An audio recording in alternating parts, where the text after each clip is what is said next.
배당 확대 기대감 때문입니다. 삼성전자처럼 이렇게 배당을 확대할 것으로 예상되는 기업은 과연?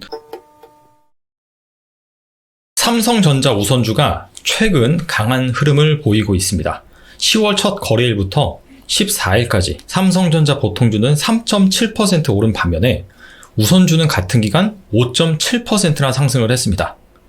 그리고 전일 시장이 크게 흔들림에도 불구하고 우선주가 역시나 보통주보다 상대적으로 강한 면모를 보이면서 덜 하락하는 그런 모습을 보였습니다. 왜 우선주가 최근에 이렇게 보통주 대비 강세를 보일까요? 그것은 바로 배당 확대 기대감 때문입니다.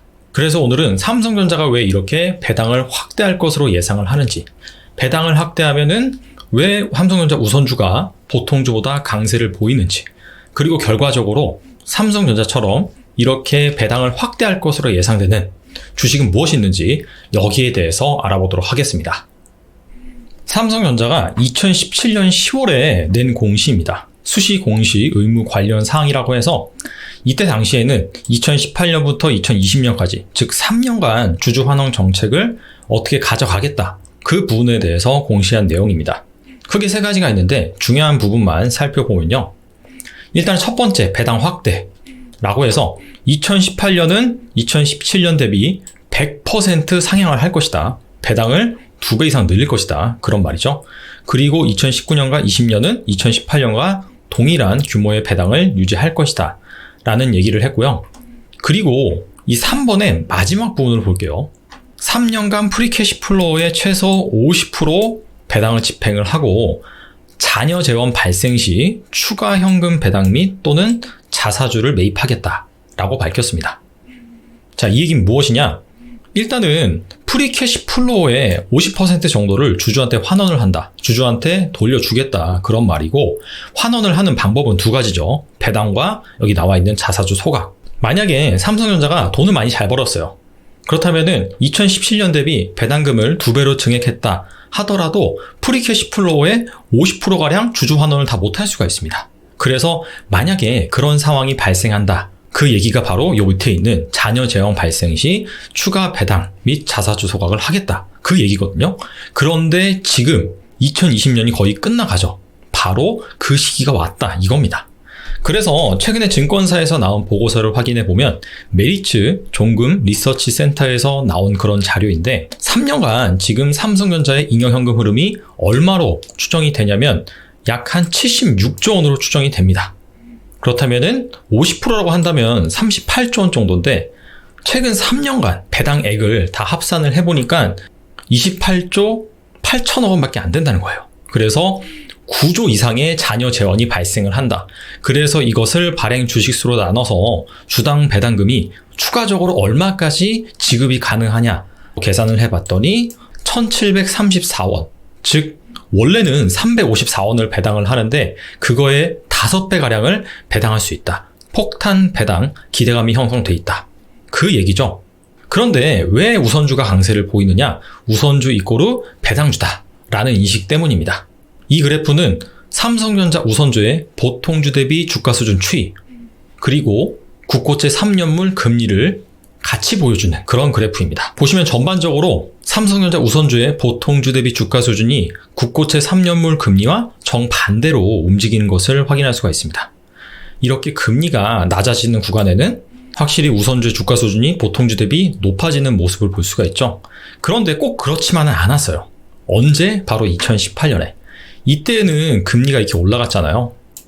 그런데 원래대로라면 우선주가 보통주 대비 주가 수준이 낮아져야 되는데 그러지 않고 같이 올라갔습니다. 이때 어떤 일이 있었느냐? 앞서 공시에 그 답이 나와 있습니다. 바로 2018년부터는 주당 배당금을 대폭 확대를 했잖아요. 그렇기 때문에 금리가 올라가서 이 배당주의 매력이 감소했다 하더라도 배당 자체가 확대가 되다 보니까 보시다시피 우선주의 주가 수준이 보통주 대비 강세를 보였다라는 것을 알 수가 있습니다. 그래서 정리를 해보면 삼성전자가 과거 2017년도에 3년치 주주 환원 정책을 발표를 했는데 만약에 자녀 재원이 발생을 하면 추가적으로 배당을 하거나 자사주 소각을 한다라고 했습니다. 그런데 바로 그 시기가 지금 다가왔다는 것이고 실질적으로 증권사에서 계산을 해보니까 거의 폭탄 배당 가능성이 있다. 그러다 보니까 우선주 이꼬르 배당주잖아요. 배당 매력이 커지다 보니까 이렇게 배당주라고 인식되어 있는 우선주 주가가 최근에 강세를 보이는 것이다. 이렇게 정리해 볼 수가 있겠네요. 자, 그렇다면 오늘의 본론이죠. 삼성전자처럼 이렇게 배당을 확대할 것으로 예상되는 기업은 과연 무엇이 있을까요? 그 기업을 찾아보기 위해서 크게 3가지 기준을 세워봤습니다. 첫 번째가 당연히 배당이 증가해야겠죠. 그래서 이 배당이 증가하는 그런 기업들은 어떻게 찾았느냐? 과거부터 꾸준히 배당금을 성장시킨 그런 기업이 마찬가지로 올해도 배당금을 증가시킬 가능성이 있다라고 정의를 했습니다. 그래서 최소 3년 연속 계속해서 배당금을 증가시키는 그 기업으로 일단 한정을 했고요. 사실 미국에는 이런 기업들이 많죠. 매년 배당금을 성장시키는 기업. 그래서 배당 블루칩, 배당 챔피언 이런 용어들을 사용을 하잖아요. 최근에 우리나라 같은 경우에도 슬슬 주주 환원에 집중하는 그런 기업들이 생기기 시작했습니다. 그리고 두 번째, 배당의 재원, 이 부분인데 아무리 배당금을 과거부터 성장시켰다 하더라도 그 기업에 곳간에 돈이 없으면 주주들한테 배당을 줄 수가 없습니다. 그래서 배당의 재원이 무엇이냐면 자본 항목에 들어있는 이익잉여금입니다. 근데 그 이익잉여금은 순이익으로부터 창출되는 것이거든요. 그렇기 때문에 올해 최소 순이익 증가가 기대되는 기업, 그 기업으로 한정을 했고요.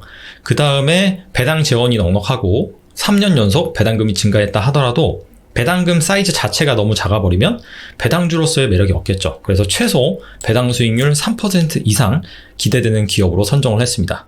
이 3% 이상 기대되는 기준은 작년 배당금 대비 현재 주가라고 보시면 돼요. 작년보다 일단 배당금을 확대를 할 거니까 최소 3% 이상 배당 수익률을 기록할 수 있겠죠. 그래서 선정된 기업입니다. 제가 한 5개 정도 선정을 했고요. 너무 시가총액이 작거나 그런 기업들은 제외를 했습니다. 그래서 현대차증권, 진로발효, 영풍정밀, 한양-ENG, 이크레더블 5개 기업이 선정이 됐는데요. 일단은 최근 3년간 배당금을 증가시켰느냐? 그 부분은 여기를 보면 되겠죠. 이게 바로 주당 배당금입니다. 그래서 여기 나와 있는 5개 기업은 최근 3년간 배당금을 꾸준히 성장을 시켰고요. 그 다음에 배당 수익률입니다. 배당 수익률이 최소 3% 이상. 이 배당 수익률은 10월 14일 날 주가 대비 작년 연간 주당 배당금으로 산정을 했습니다.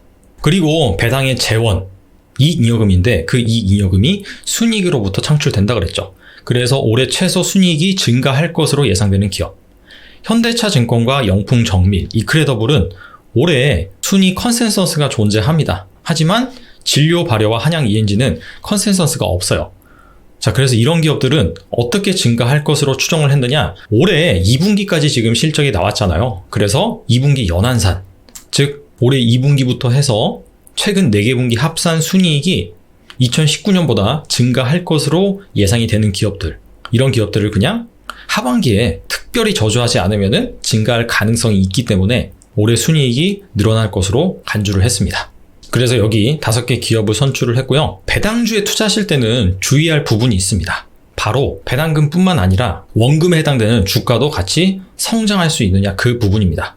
그래서 실제 5개 기업 중에 몇몇 기업의 주가를 확인해 보면 이크레더블이라는 기업입니다. 이 기업 같은 경우에는 이게 지금 월봉 차트입니다. 과거부터 꾸준하게 주가가 함께 상승을 했습니다. 한 5년 대비 현재 3배 정도 올랐고요. 배당금까지 포함하면은 그보다 주주들한테 추가적인 수익률을 안겨줬겠죠. 이크레더블은 기업 신용 인증 서비스를 제공하는 기업인데 여기에서 지금 점유율 1위입니다. 그리고 거의 독과점 사업체예요. 그리고 해당 시장이 어느 정도 계속해서 성장을 하기 때문에 실적도 같이 증가를 했고요. 이에 따라서 배당 매력 플러스 주가까지 같이 올라버리는 그런 현상이 발생을 했습니다. 그런데 대부분의 배당주 같은 경우에는 그렇지 않은 경우가 훨씬 더 많습니다. 이번엔 진로발효라는 기업인데요. 이크레더블과 마찬가지로 월봉 차트입니다. 월봉 차트인데 얼핏 보면은 변동성이 별로 없습니다. 그냥 3만원 이 내외에서 주가가 5년간 계속해서 행보하는 그런 모습을 보이고 있는데요. 이 기업은 주정을 만드는 기업이에요. 주정의 90% 정도가 소주 생산에 사용이 됩니다. 그런데 우리나라 소주 시장이 막 수출을 하지 않는 이상 계속해서 소비량이 늘어나거나 그러진 않죠. 그냥 항상 일정 수준의 소비만 발생하는 그런 시장이다. 그런 시장이다 보니까 실적 자체도 크게 변동이 없고 꾸준히 유지되고 거의 그냥 채권과 같은 주식이다 라고 볼 수가 있습니다. 올해 같은 경우에는 이 소독제, 이 부분에 있어서 이 주정이 들어갈 것이다. 이 식용 알코올이 들어갈 것이다. 뭐 그런 부분 때문에 뭐 실적 기대감이 형성이 됐다. 뭐 그런 얘기도 있는데, 아무튼 간에 현재로서 시장에서는 이 진료바료 같은 기업은 거의 뭐 채권으로 본다라고 볼 수가 있습니다. 뭐 이번에 배당금을 만약에 더 확대를 한다라고 하면은 뭐 4%에서 배당 수익률이 5%까지 바라볼 수 있는데, 이거는 투자자분들이 잘 판단을 하셔야겠죠. 그냥 단순히 예금 이자보다 훨씬 더 높은 배당금에 만족을 해서 내가 투자를 할 것인지, 아니면은 배당 플러스 나는 원금의 성장도 노리는 그런 투자를 하고 싶다라고 한다면 다른 투자 대상을 찾아볼 필요가 있겠죠. 자, 그래서 오늘 살펴본 내용을 정리를 해보겠습니다. 삼성전자 우선주가 최근에 강세를 보였잖아요. 그 이유는 무엇이냐? 바로 삼성전자가 올해 잉여 현금 흐름에서 재원이 남는다라고 한다면 바로 배당을 확대할 것이라는 그런 기대감 때문에 그렇습니다. 그리고 우선주 자체가 배당주라는 인식이 자리 잡혔기 때문에 보통주보다 우선주가 좀 더 강한 그런 흐름을 보이는 거겠죠. 자, 그래서 이 같은 차원에서 삼성전자처럼 올해 배당금이 늘어날 것으로 예상이 되는 그런 업체들을 알아봤는데, 크게 세 가지 기준을 제시했었죠. 배당금이 꾸준히 성장을 했느냐, 올해 실적이 증가할 것으로 예상이 되느냐, 마지막으로 배당 수익률이 최소한 3% 이상은 될 것이냐, 그 부분에 대해서 알아봤습니다. 그리고 배당주에 투자함에 있어서 가장 중요한 부분, 자, 내가 배당주 투자를 하는데 원금의 성장과 같이, 즉 주가도 함께 오를 만한 그런 주식을 고를 것이냐, 아니다, 나는 그냥 예금 이자보다 훨씬 더 많이 주는 그 배당에 포커스가 되어 있지, 뭐 원금은 그다지 성장하지 않아도 된다, 그냥 유지만 된다 라고 한다면 거기에 따라서 여러분들이 어떤 배당주를 선택을 할지 잘 결정을 하시면 좋겠습니다. 참고로 제가 소개해드린 이 5가지 기업은요, 투자 참고용입니다. 언제나 그랬듯이 이것만 보고 덜컥 매수를 하는 그런 운은 범하지 않으셨으면 좋겠네요. 만약에 여러분들이 진짜 투자를 한다면 좀 더 꼼꼼히 살펴보는 것을 추천드립니다. 오늘은 여기까지 하겠습니다. 감사합니다.